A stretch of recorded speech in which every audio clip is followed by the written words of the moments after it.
Italian Wine Podcast. Chin Chin with Italian wine people.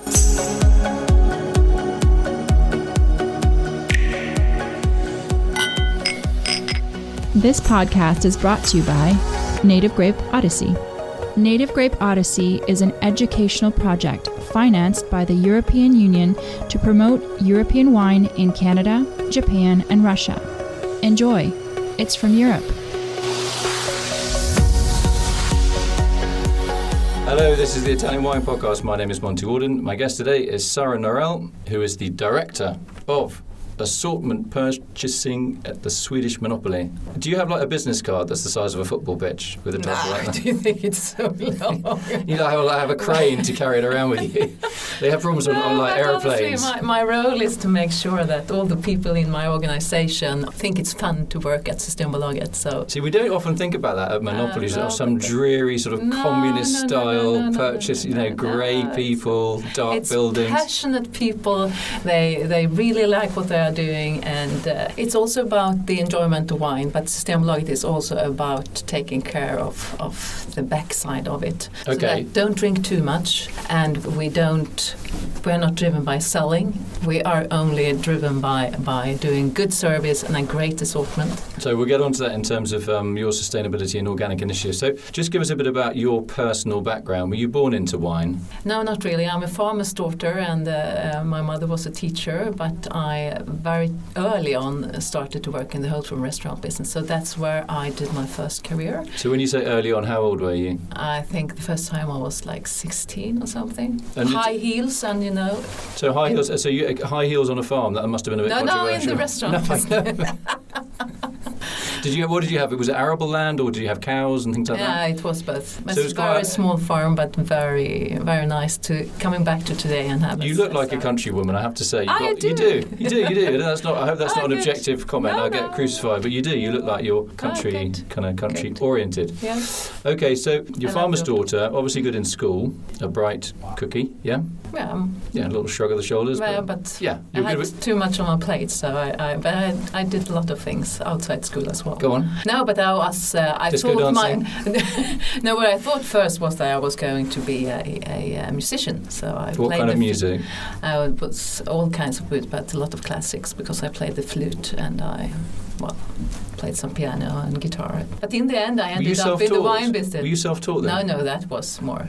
Were you a good pupil? Were your parents? I think I did very well actually. Did you? Until I was like in my teens. And then you went off the rails a bit, did you? No, then I wanted to do something else. Okay. So I went into the hotel and restaurant business, and the wine really caught me. So I became a sommelier. What was the attraction though of wine? I think it's so diverse, and it's not only what it tastes, it's the whole culture, it's the people, and it's being able to fly around the world and to its enjoyment. Yes. And it's also tough. Obviously, you got a huge responsibility on your shoulders. So just tell us, why is there a monopoly in your country? It's of political reasons, alcohol political reasons. It's about not drinking too much, and obviously the Systembolaget takes care of having a fantastic assortment, but also limited opening hours. And for example, when you go into our stores, you pick out the wines you would like to have, or the beers, or the spirits. And when you come to cashier, there's a little trolley saying, "Have you changed your mind? Please, if you've changed your mind, you can put the bottles or the packages you don't want any longer and proceed to cashier." Probably no other retail in the world would do that. But why would they do that? It's because we don't think people should drink too much. Yeah, and you're not trying to hard sell either. No, we have no buy 3, pay for 2 or anything. You never get a job. You never get a job in a British supermarket. No, I don't think that. You might cleaning the bins, I might, maybe. But I would really have to change my. Okay, so how we do it. Obviously, I'm a big fan of organics, as you probably know. You have set targets, or you did set targets, very ambitious ones, and within about 4.5 minutes, you hit your target. Can you give us some background on that now? Yeah, but I think it's about Systembolaget, and our owners want to do good.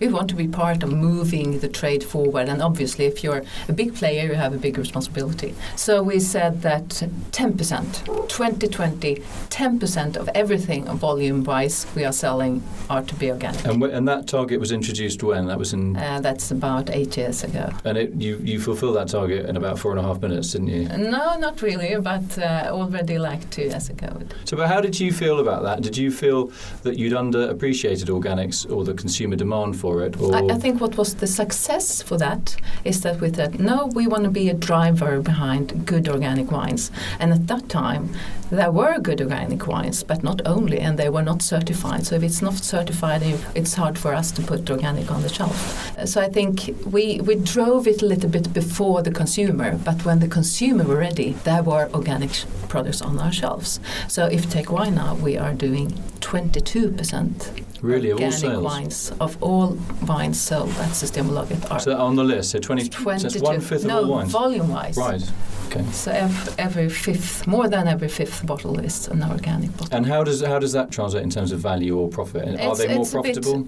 We don't think about profit in that way, but they are a little bit more premium than the average other categories. And what about the demographics of people that buy those kind of wines? Is it mainly females? Is it men? Is it just anybody? Or just people pick up the label? Oh, it looks like a nice label. It's anyone, but it's more the younger generation who thinks it's more important. It's ladies. Less men thinking it's important, but you have to do a bit of nudging. So if you talk about men drinking beer, we introduced together with our suppliers, we introduced quite a few organic beers that from the beginning it was like, oh, it's organic, it's bad. Yeah, but now it's there, and it's their old brand they bought before, and now it's suddenly organic, so they buy it anyway. I think it's great that you're supporting that, and also the idea of certification. For me, that's such a big thing. People say, oh, why do you need to be certified? And you do. It's having a third party come and look over what you're doing and take tests and all the rest. I really, really believe in it. And it's not perfect, but it's the best system that we have. It's the best system. And if you talk about natural wine also being a big trend, especially among sommeliers, etc. And I think that's a good idea with the natural wines, so natural that it can be, but it's also very difficult because what is a natural wine? Yeah, that's one of the issues. It's not a lot of them are not necessarily certified. No, they are none of them. They could be organic, of course. Yeah, well, there's some kind of are natural and they are certified. Yeah, but you can't certify a wine natural. Yeah, exactly. No, but they have got organic grapes basically. Yeah. But no, it is a bit of a minefield. Yeah, it is. And I think they are trying to take steps to have some kind of third party, or some of the organisations like in Italy, for example, are actually trying to tighten that up because it is a bit of a wild west. Yeah, and we're also trying to find ways of promoting other parts of sustainability, because organic maybe is not the best, because there are... Well, in terms of energy use and packaging and... Yeah, and how many times what do you spray with, etc. So it's if you spray with too much copper, like they have had to do this year.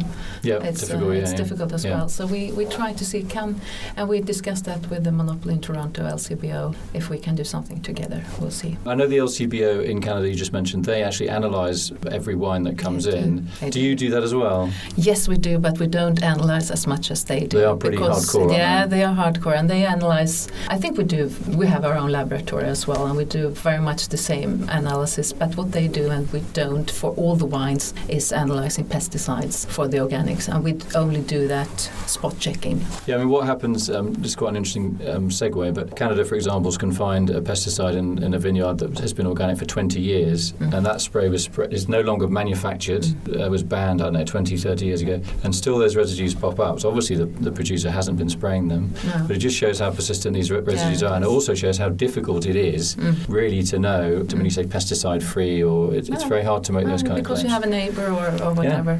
But what we've seen, when we started to do those pesticides analysis, there were much more residuals in both conventional and the organic wines, even though very, very low on the organic wines. But now it's better, so it's moving in the right direction. Okay, so what is the future for the monopoly, do you think? Where are the trends going? marketing? Not for you. You looked at it about your job, you know. No, but that's interesting because if we want to stay relevant for the consumers, and that's obviously very important if we need to be liked to stay in market, so to say. And 10 years ago, we had an opinion index, what we are following, saying that 66% of the Swedes want to go to Systembolaget instead of going to grocery stores, shopping there. Right, so you actually want to support the monopoly. So today it's 77%. So it's increased by 10. But isn't that's quite odd, the idea that you'd support a government organisation, because that's really what you are. But we really need to be good. Yeah. So if we weren't good, we wouldn't be supported. Is that to do with your sort of social democratic kind of leanings? I mean, it's generally, obviously, maybe not in the last few years, but it's kind of a middle. I think that a lot of people they think it's just of solidarity you do it, because it's if I don't drink too much, there are others drinking too much, harming their kids when they come home and have too much for dinner. Do you think the sort of national psyche is influenced by the fact that you are in an environmentally kind of slightly extreme area and that you're very sensitive to changes in the environment and maybe what's coming in terms of global warming? And I'm proud of being part of that psyche, but I'm actually, because we need to move. Yeah. The climate is a big issue and probably the most important issue we have to deal with. Yep. So you can do it yourself in your home, but you can also be part of a Systembolaget that wants to make a difference. What is Sweden like in terms of equality, in terms of employment for women, men, minorities? I don't know. Is there? They don't have like quotas. It seems pretty relaxed, or is that not the case? No. Well, what do you mean by relaxed? I think taking Systembolaget, we are more or less 50-50 from the board of directors down to the stores and the managers and everything. Are you going to be on the board of directors one day? No, I don't know. Would you like to be? Yeah, well, it's what I'm driven by doing something of a purpose. So of course, if Systembolaget is still there, I would be happy, like I'm today, being able to be part of changing something. Now, I'm sure in your family, if you have a family, and you do, when you go shopping, obviously it's not just you that does it. I'm sure your husband does 50% of the shopping, and you do 50% of the shopping. But what do you like when you go into like a non-Systembolaget store and you have to buy something like, I don't know, a tin of beans or a shirt? Or do you come in with your professional hat on or with your personal hat on? You have your budget. I tend to be privileged in being able to buy, when I go into a grocery store, what I like. And I do organic in every category I can. Really? I do. Okay, so big fan. Sara Norell, thanks very much for coming in today. Thank you. It's been really fascinating getting a little window into the dusty corridors of the... They are not dusty. Okay, they're incredibly clean. Monty, please come to well-polished I'll show you. corridors of the Swedish alcohol monopoly.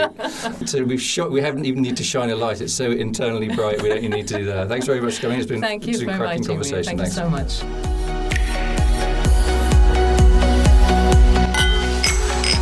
This podcast has been brought to you by Native Grape Odyssey, discovering the true essence of high-quality wine from Europe.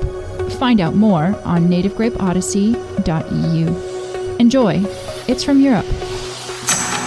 Follow Italian Wine Podcast on Facebook and Instagram.